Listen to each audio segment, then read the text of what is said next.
Hey mga paps, magbibigay ako ng tatlong idea para mas lalong tumipid sa fuel yung inyong sasakyan.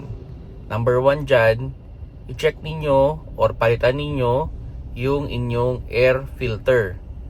Diba? Kumbaga sa apoy, kailangan din ng hangin. So kung maganda yung flow ng hangin na pumapasok sa loob ng inyong engine, maganda yung sunog.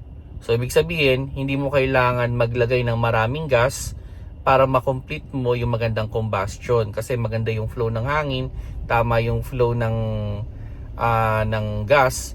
So, ang tendency nun, mas matipid siya sa fuel. Then, pangalawa, lagi nyong i-change oil. Or kung for change oil na yung inyong sasakyan, i-change oil nyo na.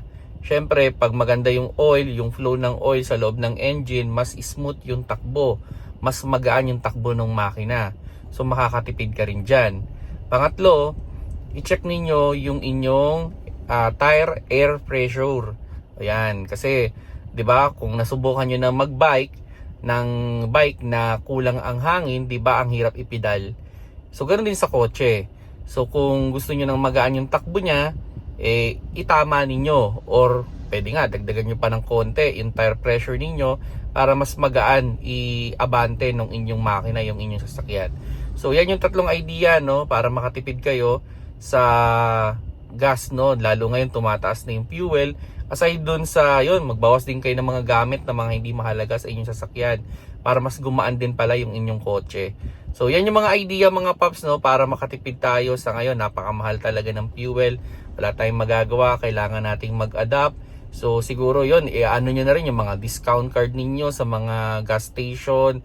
Maghanap na kayo ng murang gas station na quality naman yung fuel. I-check ninyo kung saan ba mas matipid yung inyong sasakyan. Baka minsan kasi merong gasoline station na mas tingin niyo mas nakakatipid kayo. So doon kayo magpagas. Mura, matipid. Tapos dagdagan nyo pa ng mga discount.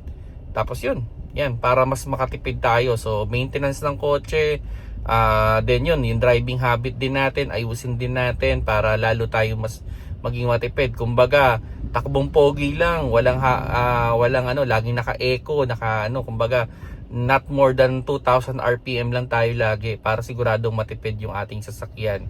Then kung hindi nyo naman ginagamit, kaysa nakatambay kayo sa loob, hindi patayin ninyo yung makina para hindi siya mag-consume ng gasolina. Okay, so yun mga kaps, no, idea lang to, no, para makatipid tayo sa fuel. Good luck, no, pamahal ang gas.